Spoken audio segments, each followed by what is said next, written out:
Hello दोस्तों, स्वागत है मेरे यूट्यूब चैनल सीएमए गुरुजी में। और आज हम लोग डिस्कस करने वाले हैं जो डिपार्टमेंटल जीएसटी ऑडिट हो रहा है अंडर सेक्शन 65 में ऑफ सीजीएसटी एक्ट। उस पर हम लोग डिस्कस करेंगे एक एक पॉइंट करके, ताकि जब भी हम लोग को कभी नोटिस आए इस सेक्शन में तो हम लोग कैसे हैंडल करेंगे, क्या क्या राइट्स एंड ऑब्लिगेशंस हम लोग पे अप्लीकेबल है, क्या क्या राइट्स एंड ऑब्लिगेशन ऑफिसर पे अप्लीकेबल है, ये हम लोग डिस्कस करते हैं। तो चलिए स्टार्ट करते हैं। स्टार्ट करने से पहले आप लोगों से रिक्वेस्ट करेंगे मेरे चैनल को सब्सक्राइब कर लीजिए, और इसी तरह के छोटे छोटे वीडियोस जो कि आपके day to day working life में यूज़फुल होगा for income tax and GST मैं बनाते रहूँगा। आप लोग मेरे चैनल को सब्सक्राइब कर लीजिए। चलिए स्टार्ट करते हैं। सेक्शन 65 सबसेक्शन 1 क्या बोलता है? कमिश्नर या कमिश्नर किसी ऑथराइज ऑफिसर को ऑथराइज कर सकता है कि एक जनरल या स्पेसिफिक ऑर्डर निकाले या नोटिस इशू करे टू अ टैक्स पेयर, और उसका ऑडिट करे for a particular period as may be prescribed. जैसे कि हम लोग जानते हैं कि जो डिपार्टमेंटल ऑडिट होता है, ये इंटरनली ऑफिसर लोग को सर्कुलर इशू किया जाता है कि आप लोग इस पीरियड से इस पीरियड का ऑडिट स्टार्ट कीजिए, या कभी कभी 2 साल का, कभी कभी 3 साल का, या कभी कभी 1 साल का ऑडिट किया जाता है। तो एक ऑर्डर इशू किया जाता है डिपार्टमेंट के ऑफिसर के लिए। उस हिसाब से वो लोग पीरियड डिसाइड करता है। तो कमिश्नर या उसके ऑफिसर जो कि ऑथराइज किया जाता है कमिश्नर के द्वारा, वो एक departmental GST audit under section 65 का नोटिस इशू करता है on tax payer for a particular period के लिए। उसी हिसाब से वो ऑडिट स्टार्ट करते हैं और नोटिस इशू करते हैं और ऑडिट स्टार्ट करते हैं।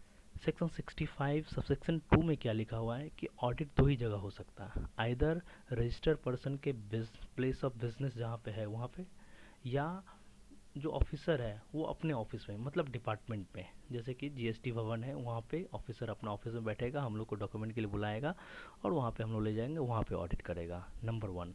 नहीं तो वो ऑफिसर हम लोग के ऑफिस आ जाएगा, प्रेमिसेस में आ जाएगा और वहाँ पे ऑडिट कर सकता है। तो सेक्शन 65 सबसेक्शन 2 यही बोलता है।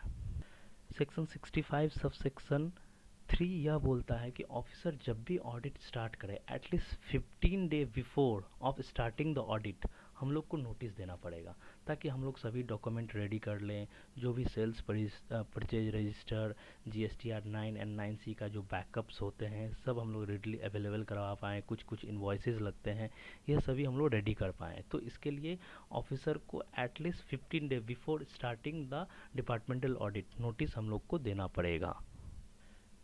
सेक्शन 65 सबसेक्शन 4 बहुत इंपॉर्टेंट है पॉइंट टैक्स पेयर के पॉइंट ऑफ व्यू से, क्योंकि सेक्शन 65 सबसेक्शन 4 में ये बोलता है अगर ऑडिट स्टार्ट होता है तो shall be completed within a period of 3 month from date of commencement of the audit. अगर ऑडिट कमेंसमेंट हो गया है तो 3 मंथ के अंदर उसको कंप्लीट करना पड़ेगा। ये बहुत ही इम्पॉर्टेंट है।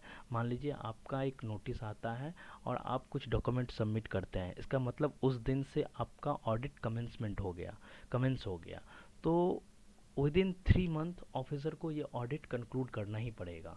मतलब ऐसा नहीं हो सकता है कि वो कंटिन्यू चलाया जा रहा है, हम लोग से डॉक्यूमेंट मांग रहा है, हम लोग दे रहे हैं और ऑडिट कंटिन्यू है, ऐसा नहीं होगा। अगर ऐसा हो रहा है तो सेक्शन 65 सबसेक्शन 4 का आप रेफरेंस दे के बोलिए कि सर आपको 3 महीना के अंदर ही कंप्लीट करना है, तो सर 3 महीना हो गया है, सर इसको कंक्लूड कीजिए। हाँ, यहाँ पे एक बात और है कि ऑफिसर के पास कमिश्नर से परमिशन लेके वो फर्दर इसको 3 मंथ और एक्सटेंड कर सकता है। ज़्यादा दिन नहीं, बट 3 मंथ और वो उसको एक्सटेंड कर सकता है कमिश्नर से ऑर्डर लेने के बाद, या उसका कमिश्नर को सर्टिफाई करना पड़ेगा तब ऑफिसर और फर्दर 3 मंथ। यानी कि किसी भी डिपार्टमेंटल ऑडिट जो कि सेक्शन 65 सबसेक्शन 65 में होता है, उसका ऑडिट मैक्सिमम 6 महीना के अंदर कंप्लीट होना चाहिए।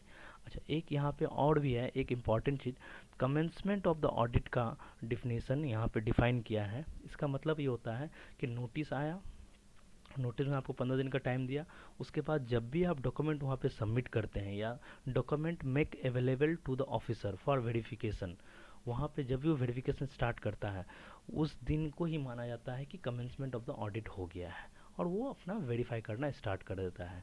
तो मैक्सिमम उसको 3 महीना के अंदर, और एक्सटेंडेड पीरियड और 3 महीना मिलेगा तो मैक्सिमम 6 महीना के अंदर उसको ऑडिट कंप्लीट करना पड़ेगा या डिपार्टमेंटल ऑफिसर को।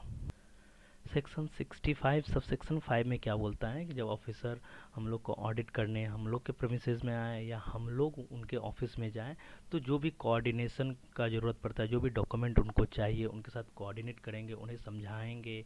कुछ इन्वॉइसेस उनका रिक्वायरमेंट होता है, वो इन्वॉइसेस सब हम उनको अवेलेबल करवाएंगे और एक्सप्लेन करेंगे। तो ये दोनों चीज़ जो सब सेक्शन 5 में मेंशन किया गया है कि हम लोग उनके साथ कोऑर्डिनेट करेंगे, उनको कंप्लीशन करने में हेल्प करेंगे, ऑडिट कंप्लीट करने में उसको असिस्टेंट करेंगे और उनको हेल्प करेंगे ताकि जल्दी से जल्दी ऑडिट कंप्लीट हो जाए। एक बार ऑडिट अगर कंप्लीट हो जाता है तो सेक्शन 65 सब सेक्शन 6 में ऑफिसर का जो भी फाइंडिंग्स है वो 30 डे के अंदर मुझे कम्युनिकेट, मीन्स टैक्स पेयर को शुड कम्युनिकेट विद इन 30 day from the date of audit completion. 30 day के अंदर उन्हें कम्युनिकेट किया जाएगा कि ये आपका फाइंडिंग्स है, ये आपका लाइबिलिटीज़ है और ये चीज़ है। तो ये 30 डे के अंदर ऑफिसर टैक्स पेयर के साथ कम्युनिकेट करेगा अंडर सेक्शन 65 सब सेक्शन 6 में। अगर ऑफिसर को लगेगा कि टैक्स कम पेमेंट हुआ है या टैक्स पे ही नहीं हुआ है या एरोनियसली हम लोग रिफंड क्लेम कर लिए हैं या input tax credit wrongly avail कर लिए हैं और यूटिलाइज कर लिए हैं और उसका हम लोग पेमेंट भी नहीं कर रहे हैं उनके फाइंडिंग इन्फॉर्म करने के बाद भी, तब वो सेक्शन 73 इनिशिएट कर सकता है और हम लोग को शोकाज नोटिस इशू कर सकता है कि आप इसका पेमेंट क्यों नहीं किए हैं।